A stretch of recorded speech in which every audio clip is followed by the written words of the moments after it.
que la palabra de Dios también lo dice, donde simple y sencillamente no tienes freno. Y eso después lo vas a checar con las enfermedades. Ahorita el gobierno de México, por ejemplo, en las escuelas primarias mandó cancelar en las tienditas, mandó cancelar que vendan sabritas y que vendan fruits y refrescos, todo eso. Cambió todo lo que es el alimento para los niños. El gobierno está fomentando el ejercicio a través de la televisión.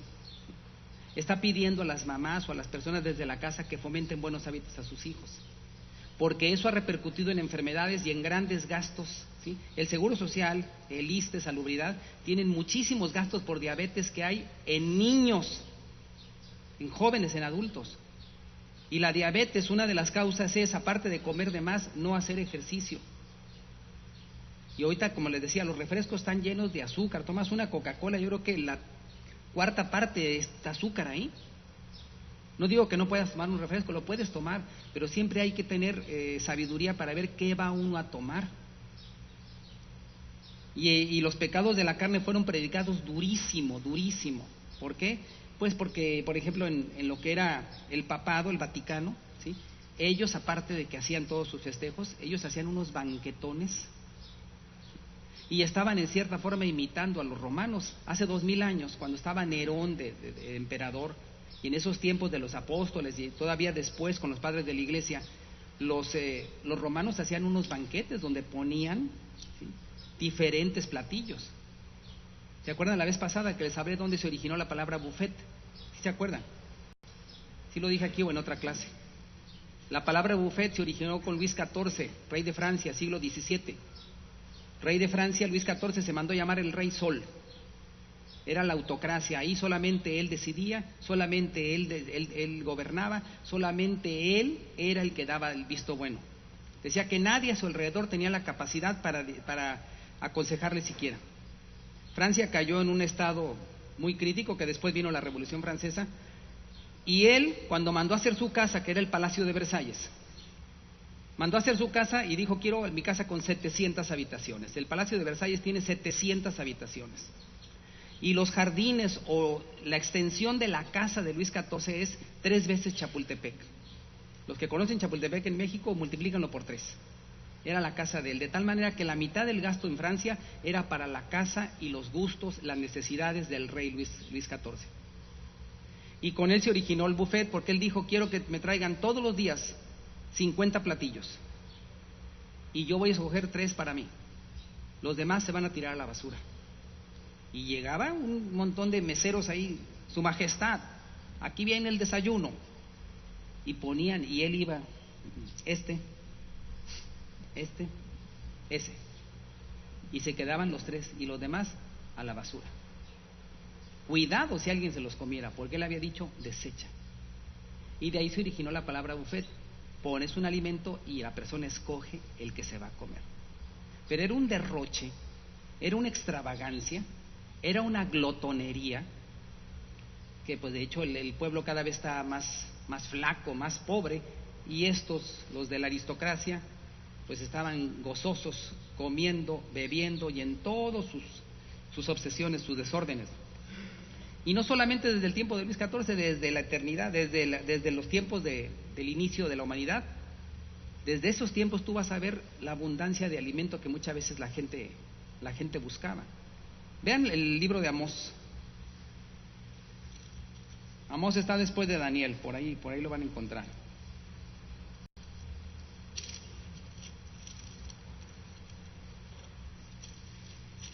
Y vamos a ver en Amós el capítulo 6, versículos 4 al 7.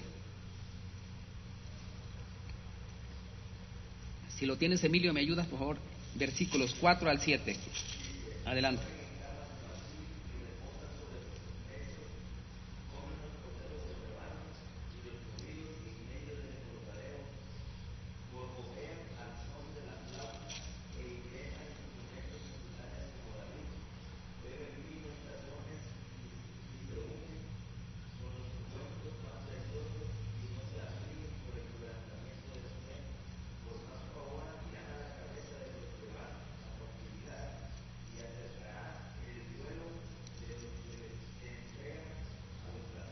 Hasta ahí. Bueno, ya cuando vemos el contexto, o sea, de lo que está hablando Amós, a veces saco nada más eso, pero siempre es bueno ver todo el contexto. Habla de las características de esas personas, y una de ellas era el ir come y come y come, ¿sí? Y estar gozosos en los placeres, ¿sí? Entonces, como le dije al principio, no es malo comer. El problema es que tú vivas para comer y no comas para vivir. ¿Cómo sabemos que comes bien? Masticas. Comes y no estás comiendo cada 20 minutos. Si llega una bolsa de chocolates, te comes 2, no 14. Si llegan las pizzas, te comes 2 rebanadas, no 5. O sea, hay gente muy observadora, ¿eh? Hay gente que tú no conoces, pero tiene ojo de águila y checa todo. Tú no lo sabes. Hay gente que te checa, me checan a mí. Dicen, punto débil, la comidota para este cuate. Punto débil, la comidota. Podrá tener mucha templanza, mucho dominio propio. Ya no entró, está en la drogadicción. Ya no dice leperadas. Pero la comidota es su punto débil. Y te checan. Ahora, lo importante es que uno se cheque delante de Dios, ¿verdad? Así como el que es tacaño, el que es codo, dices, este manito no te da ni un vaso de agua, ni un peso gasta. Pero bueno, Señor, ayúdame a mí a salir adelante de las luchas que tengo, las obsesiones que tengo, la esclavitud que tengo. Tú sabes que muchas veces el alimento para mí es el placer mayor. Ayúdame a comer con templanza, a comer con sabiduría, a nutrir mi cuerpo y al mismo tiempo dar buen testimonio a otros. ¿Por qué? Pues porque en la iglesia también pasa. Vamos a 1 Corintios 10.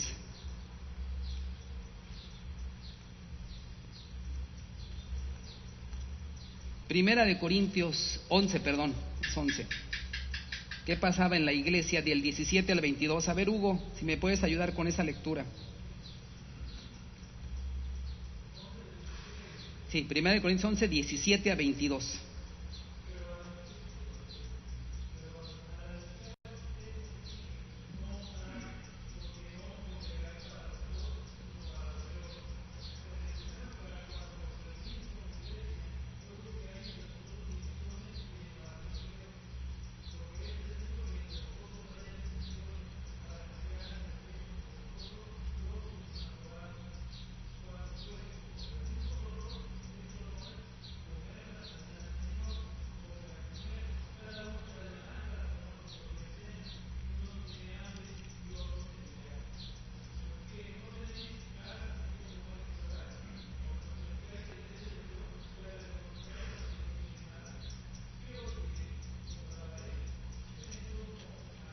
¿33 y 34, por favor?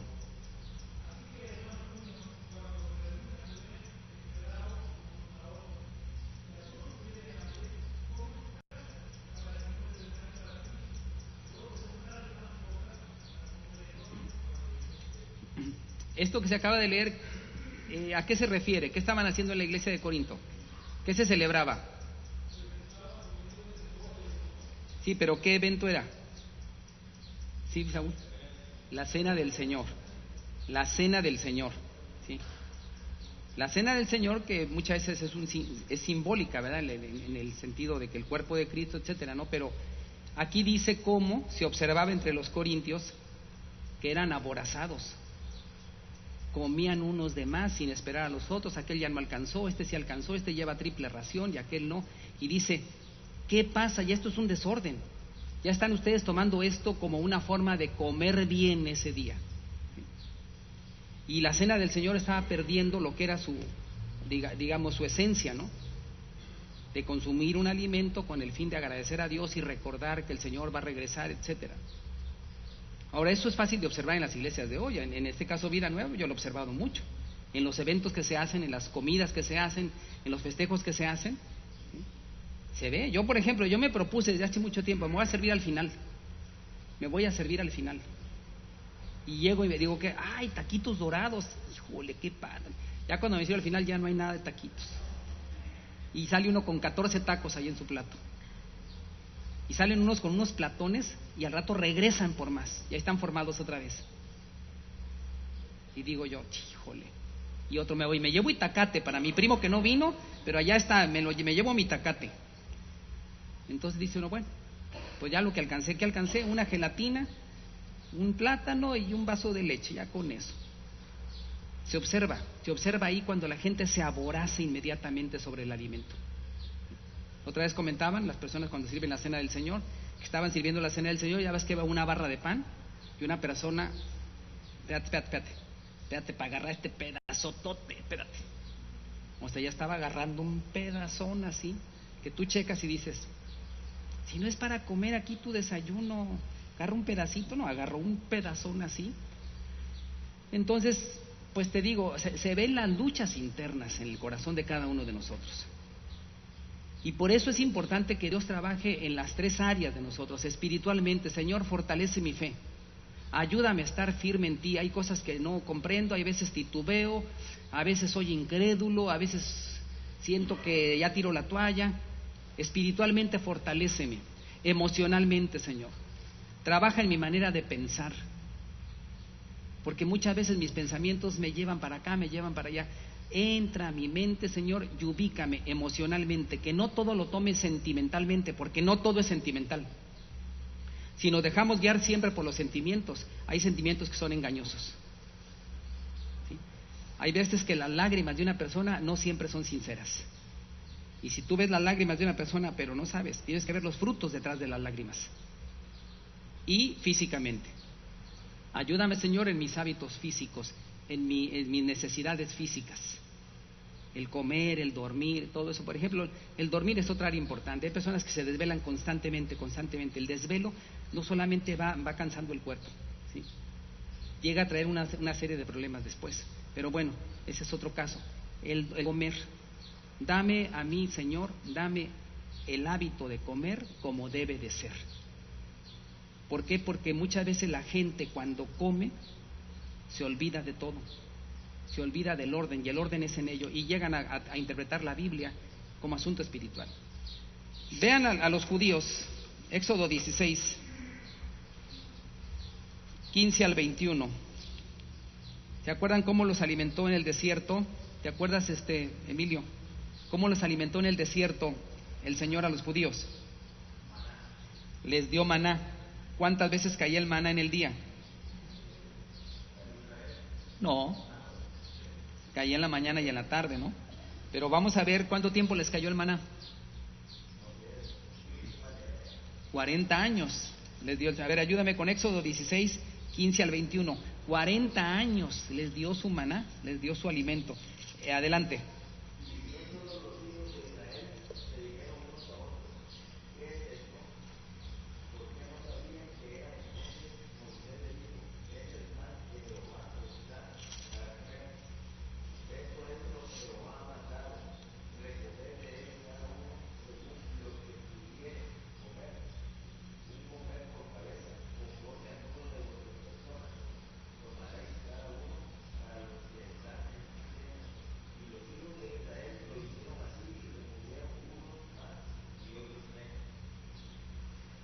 Hasta el 21.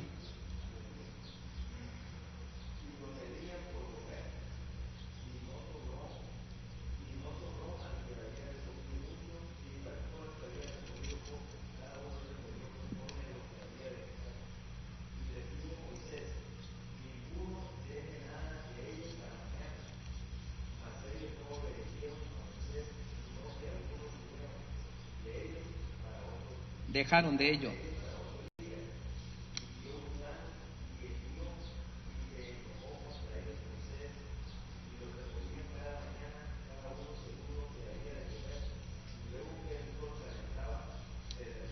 Hasta ahí. ¿Por qué, Pati, por qué crees que algunos agarraban de más?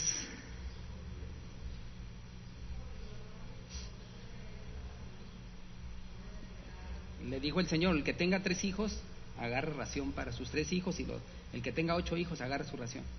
Y algunos no. Yo tengo 3 hijos, pero agarro para 7 hijos. ¿Y qué le pasaba al alimento de más? Se echaba a perder. ¿Qué les enseñaba con eso Saúl, el Señor? Sí. Y a tener medida.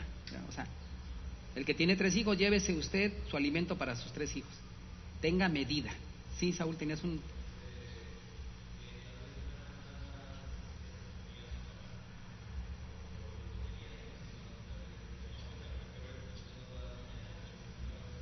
Bueno, también tiene razón, también era porque no les faltaba la fe. Sí, pero como dice, al que recogió su ración, aunque era ración grande, no le faltó. Y al que ración tampoco le faltó. O sea, todo era según la medida de Dios. Pero no podemos dudar que algunos eran por falta de fe y otros eran por ser dragones. ¿Sí? Entonces, el Señor desde ahí, por ejemplo, enseña, confía en mí y toma tu medida. Toma tu medida. Y después, ¿qué pasa? Más adelante los judíos reniegan que el maná y esto y piden carne, el Señor les manda codornices y el Señor se molesta. Y dice, les voy a dar codornices hasta que les bote por las narices la carne. Ustedes no tienen llenadero, les he dado de comer, estoy con ustedes, mi presencia la ven, tantos milagros y siguen todavía inconformes. No, el maná, ¿qué es eso? No, ojalá tuviéramos carne como en Egipto. Egipto, qué bonitos manjares, que ni comían allá manjares, eran esclavos. Y el Señor les manda carne y se enoja el Señor. Se enoja, les manda codornices con un viento que dice que les aventó. Llegó un momento que llegaban a cierta altura y aquellos comieron hasta saciarse, hasta hartarse. Porque tú bien sabes, cuando comes de más, llega un momento que te cae mal la comida ya. O sea, todo lo que pasa de un límite normal llega a perjudicar. Si tú tomas agua, tienes mucha sed, tomas agua, pero llega un momento que ya no, ya te tomaste un vasote de al litro, ya. Pero ya llega un momento cuando quieres tomar más agua, ya no, el mismo organismo te dice ya no. Igual cuando comes y ya comiste de más, ¿quieres postre? Ya toda la panzota, si quieres postre, sí, dame mi rebanadota de pastel. No, ya di que no, di que ya no, ya sientes la comida hasta acá, no, todavía quieres su postre. O sea, hay que saber decir que no. Pero los ojos, ¿sí?, viendo el alimento, disparan la mente y entonces sí. Y después, ay, ¿por qué me sentiré tan mal? Fui a comer, ay, no puedo ni dormir. Pues porque te pasaste de alimento. Y vemos ahí que Jesús fue acusado de ser glotón. Sí, Margarita. Ah, sí, adelante.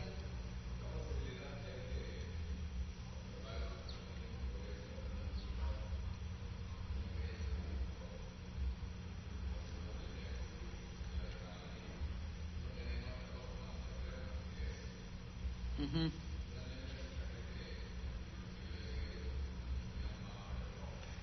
Bueno, también es.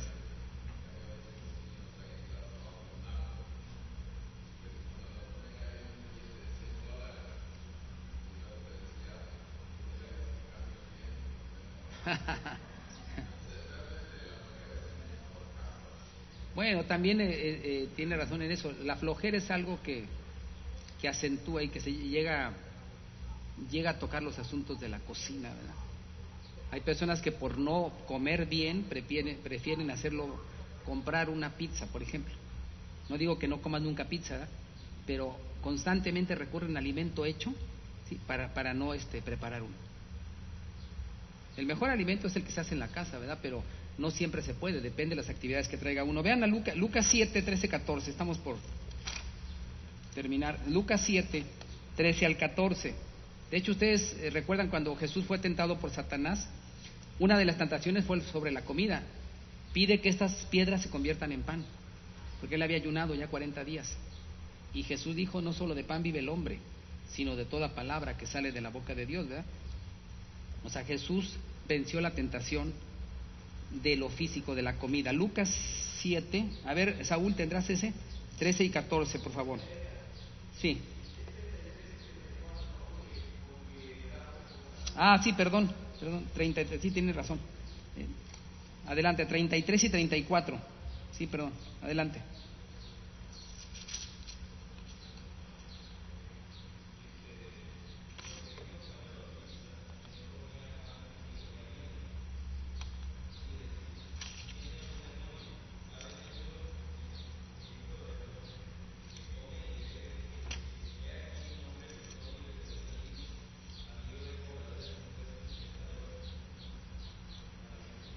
No, hasta el 34, ya está.